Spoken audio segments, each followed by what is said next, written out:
Hi and welcome back to another episode of Booked and Busy. It is now the end of January and that means we are due for an end of the month recap of all the books that I've read. So in today's short video we're going to go over the books that I read in January and we're going to recap some of the books that I wasn't able to recap in my January reading vlog because I feel like I have a lot to talk about with those ones. So my goal for this month was to read 6 or 7 books. I was able to read 6 books, which is really good considering how busy I was in January, and I didn't actually realize how busy I was this month considering I was moving. So yeah, I was able to do 6 books and that's pretty good. That plus some of the books that I was reading this month, I was able to read them so quickly. Like I read them in a couple hours or like in one night or like one sitting. So I guess that kind of helped a little bit with me hitting my reading goal. Okay, so let's just dive right into the first book that I read in January. And the first book that I read was The Score by Elle Kennedy. And I don't really want to talk about this one just because I recapped it in my January reading vlog. That's pretty much it. I don't really want to recap it because I've already talked about it so much. I rated this one a 3.75 stars and the spice was also a 3.7. It was like really good in this book. I love her writing style and just like the way that she talks about her characters and like the way that she like story builds and like has the background of each character. Like I feel like they're so interesting and like each story has their own thing. Like it's not like you see the same kind of background for each character for different books of hers, and like I feel like that's something that some authors have a hard time doing, is differentiating their characters from one series to another or like one book to another because they all have the same base background, if that makes sense. I feel like the ones that I've read from her, like each character is like so unique in their own way and they have their own things that make them special to their significant other. But that makes me so happy. Like it's just like they found the thing that makes them click, and each relationship that I've seen from this series is different, and you know, it's not like the same cookie cutter romance, especially with it being a hockey romance. Like you feel like you would see the same kind of stuff, but like no, each story is like different. I just enjoy how her character building is. It's so amazing. There's a handful of Elle Kennedy books that I do want to pick up because I've heard such great things about like the Dixon Rule and the Graham Effect, so maybe those will be like in my TBRs in future months because I really do want to pick those up. And I actually do have the physical copy of Graham Effect, I think, so TBR in the future. I will definitely be picking up more Elle Kennedy books. I love her writing. She's such an artist with the way that she writes her books and the way she has with words. Like it's beautiful. I love it. Okay, so the second book I read in January was One Night with Him by C.D. Rees. This one was very spicy in a way that I haven't seen in other romance books before. So this book follows Monica. She's the main character, and Jonathan and the relationship that they have. And I've stated in a previous video that like I felt like the spice was separate from the story or like the life stuff happening in Monica's life. And I feel like every time you started a spice chapter, the life stuff became like irrelevant. Like I feel like you could read the spice chapters without reading the story. Does that make sense? Like I feel like you could honestly just take all the spice chapters and put them in a one book and you would have your own separate book and you wouldn't even have to like know anything going on with Monica's life. I feel like that's how it goes in that book. With that being said, I did rate it at a 2.75. It wasn't my favorite. Spice meter was a little bit spicy, so it was like a 3.25 for me. But honestly, I don't think I would recommend this book just because it was so separate. And I don't know if it gets better in the next book, like I've said before. I don't know if it gets better in the next book. But yeah, I wasn't a fan of the lack of cohesiveness with the story. And the way that, yes, it's no strings attached, but she doesn't even like mention him to like her close friends. So like they're not even like aware of like him in that sense, you know what I mean? It didn't really come together for me, so that's why I rated it so low. I wouldn't recommend this book, to be honest. Okay, the third book that I read in January was called Tattered Lives by Lewis Rose. It was an arranged mafia romance. This one was such a quick read. I read this one so fast. Like I think I settled in for like 2 hours and I read it in like one sitting. That's how fast this book was, and the way that the story progressed, it was just such a quick read, and I feel like I didn't feel like I was reading that quickly, or like, you know what I mean? Like I feel like it just was going and going. I just kept swiping and I just kept like going through the chapters, and I didn't even realize that I got to the halfway mark when I did in my vlog. And so when I finished the book, I was like, wait, it's only been 2 hours.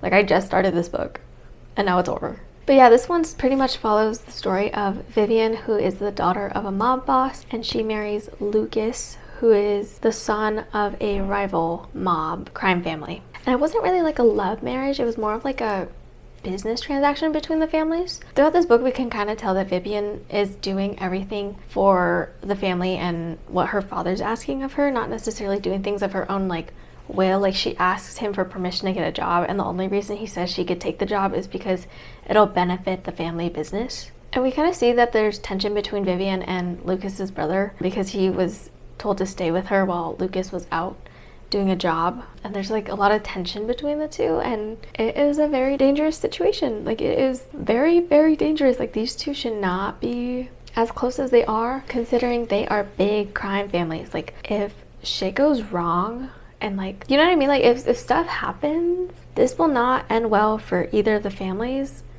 and it could cause a lot of problems. So yeah, and there's another book after this one. I think it's a series, or maybe it's a duology. Yeah, it wasn't bad for the first book, but the ending was like a cliffhanger. So now I have to read the next book. So maybe I'll pick up the next book in a future month. The tension was like up there. Like, it was like up there. Overall, I rated this one a 3.5. It was a really good read. Like, I feel like for how quick I read the book, it was not like a horrible read. The spice was pretty mellow, but the tension made it really good, so I rated that one also at a 3. Just because like you don't see like books that have like minimal like contact like that, and the tension is just like that high where it's like you can kind of tell, like, I don't know how to explain it. Like, the tension was just so good at this book. Like, I think we only got 1 or 2 scenes of things. Don't quote me on that. But yeah, the tension was, the tension made the spice so much better, in my opinion. The 4th book I read this month was Numbers Game by Rebecca Road. And let me just say, this was like such a good book. I would totally 100% recommend any person getting into like reading again to like pick this book up.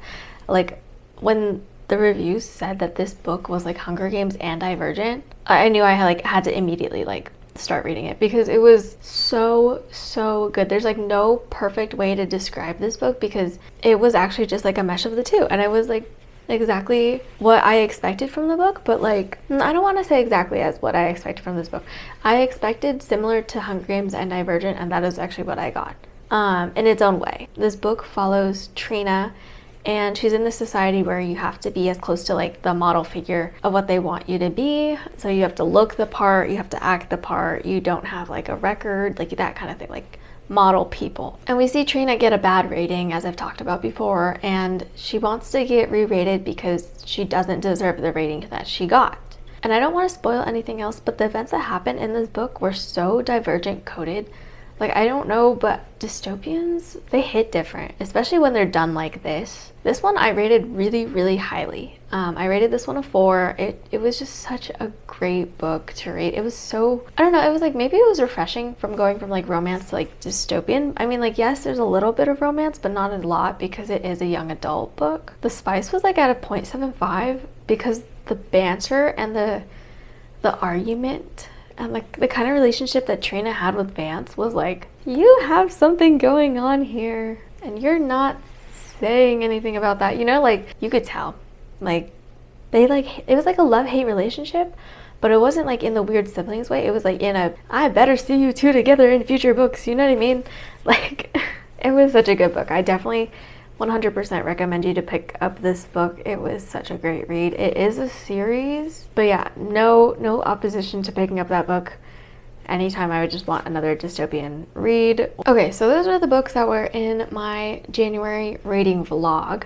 Now I'm going to get into the books that I didn't read on camera for you guys, and I'm going to talk a little bit more about those just because you guys have no idea what these books are. So the 5th book that I read for this month was The Devil's Bargain by Karen Hart. It was a dark romance. It's in an interconnected series. We follow Ava and Link, and they used to be lovers in like a past life, like a long time ago. And then they broke up because Link left her. So Ava became like a modest like school teacher. She lived like a good life, you know, no crime or anything like that. And Link, complete opposite, like he's a crime boss. Like, he's known as the devil in Springfield. Like, he is like the head of like one of these bigger crime syndicates. So at the beginning of the book, that we see that Ava, you know, is like, she's like washing dishes, she's gonna go to bed, and all of a sudden her ex is sitting in her living room, and he was tasked by a enemy crime boss of Link's syndicate to like kidnap her and to take her to this mob boss. And she's like, oh, what did I do to like get in trouble with like the mafia, you know? Like she's like, I'm not going with you. And it was like pretty much like, he's like, you're coming with me and like I'm taking you to this mob boss, but I'm gonna get like my cut first, if you know what I mean. It was definitely not PG. So Ava ends up fighting back. She's like, I'm not letting you take me. And she ends up killing him. And this is not a spoiler because this is literally written in the description of the book. But now there is a dead body in her living room and she does not know what to do. So she calls the one and only person that she knows can get her out of the situation. And it has been years since her and Link have talked, but she calls him up. And she's like, I need help. Like, can you get me out of this situation? He's like, don't worry about it. I'll pull up. We're going to take care of this. Don't worry about it. He shows up. And mind you, he has saved her number on like a burner phone and has blocked every other phone number in the world so that if she calls him from the time that they broke up to like the present, he would immediately get her phone call and not like ignore it. You know what I mean? Like he's been waiting around for this girl. Like he's been keeping tabs on her. So he picks up the phone. She tells him what's going on. He goes straight to her and he makes the problem disappear under one condition, that she marries him. And she didn't see a way out at this point. She's like, it's either jail or I marry him.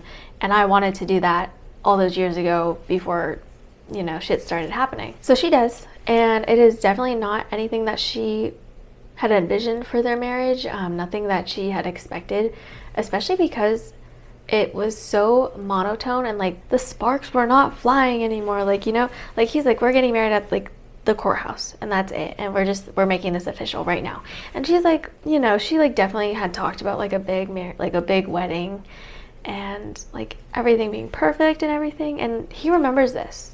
This comes up later on in the book. Pretty much their whole entire relationship felt like neglected. Like she was 100% like neglected by him for a good amount of the book. I will say that this book did not feel good if you've been neglected in a relationship before.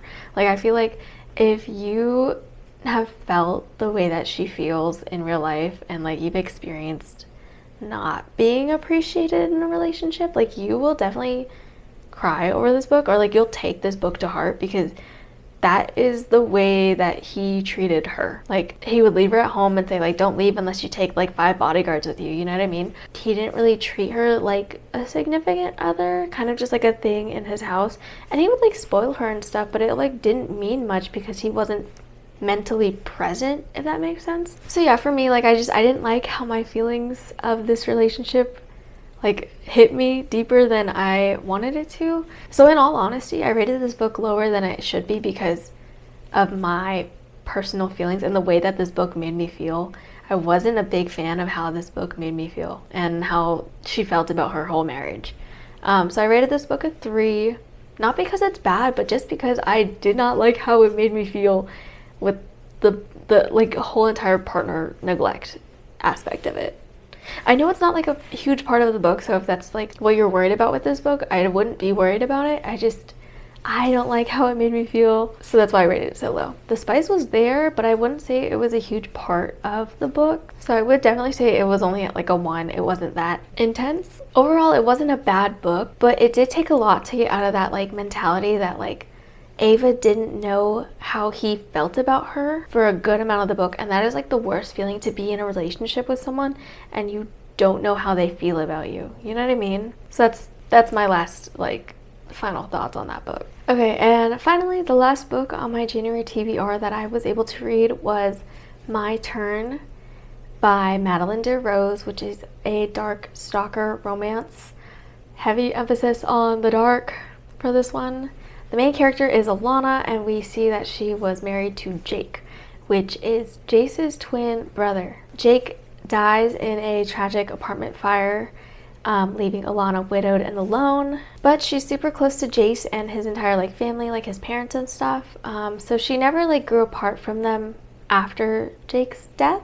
This one is a switching point of view book, which makes it so much more interesting because you can kind of see like her point of view with things, how she's feeling about things, and then Jace's point of view, because it's like the switch between the two is so dramatically intense. Like, she's so innocent, like, love her, leave her alone. He is just, he's intense. He's really, really intense. Like, there's so much shit going on in his head, and he jumps from if you touch her, you die. Like, you know, like, it was like so intense. Like, he was like so protective of her, like to the point where it's like, okay, hold on, that's enough bodies. Like, that's, stop it. You know, like, what are you doing? But yeah, Jace has been obsessed with Elena since middle school. That's when he met, like, kind of like met her, and Jake also met her at the same time. And she ended up dating Jake, and they ended up getting married later on in life. I think they said it was like 14 years later. So it's been 14 years of him becoming like more and more obsessed with her, and she's been over so often because of his brother. Oh, also now, because his brother's now dead and he doesn't want her to be with anybody else, and he's like had this festering obsession, he has an issue with the fact that he and his brother had identical faces. So he didn't want her to see his dead brother whenever they had like a moment. You know what I mean? Like, whenever they had like that connection, like, and they could kind of tell that they had sparks flying, but they never did anything about it because she was with Jake. So it was like, what the? Okay, let you be. So that's pretty much all I'm going to say about this book. But at the end of the book, there is 2 endings that are written for this book. And I'm like, this pissed me off because I was reading this book and I was like, okay, we got like 4 more chapters, and then it's like ending 1. And I was like, huh? And I was like, read this one if you don't want the happily ever after. And I was like, what do you mean? Like, we're splitting off into 2 different endings now.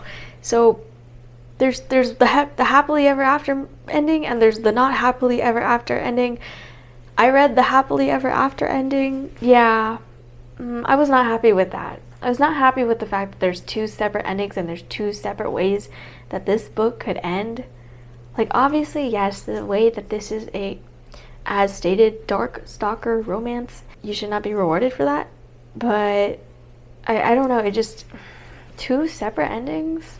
That pissed me off. I didn't end up reading the other ending, so maybe it won't piss me off if I read the not happily ever after ending. But still, like, for me to have to make a choice as a reader of what happens, like, I did not choose like a choose your own story book. I chose a book with a finite ending. Apparently not, but anyways, if I were to rate this one, I would say it was a 3, just because it's really dark. And yes, like, I do read dark books, but this one was like mentally twisted. Like, this one was like worse than like Haunting Adeline, I would say. So there's that.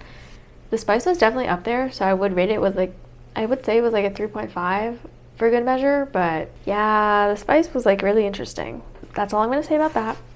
Read at your own discretion. That one did take me a while to get through. A lot of mental breaks within that book. And that pretty much sums up all the books I read in January. I was able to hit my goal of 6 books this month, which I'm really proud of. Stay tuned for my February TBR video, which will be coming out in a few days, because that will be a whole nother month reading goal and a bunch of books that I do want to read in the month of February, and that I'm so excited to pick up. With that being said, thank you guys so much for watching. I hope you guys enjoyed this video. If you did, go ahead and hit that like and subscribe button so I know that you guys like this kind of content and want to see more. Comment down below some books I should read in the month of February. Some romance books would be greatly appreciated. Other than that, I'll see you guys in the next one.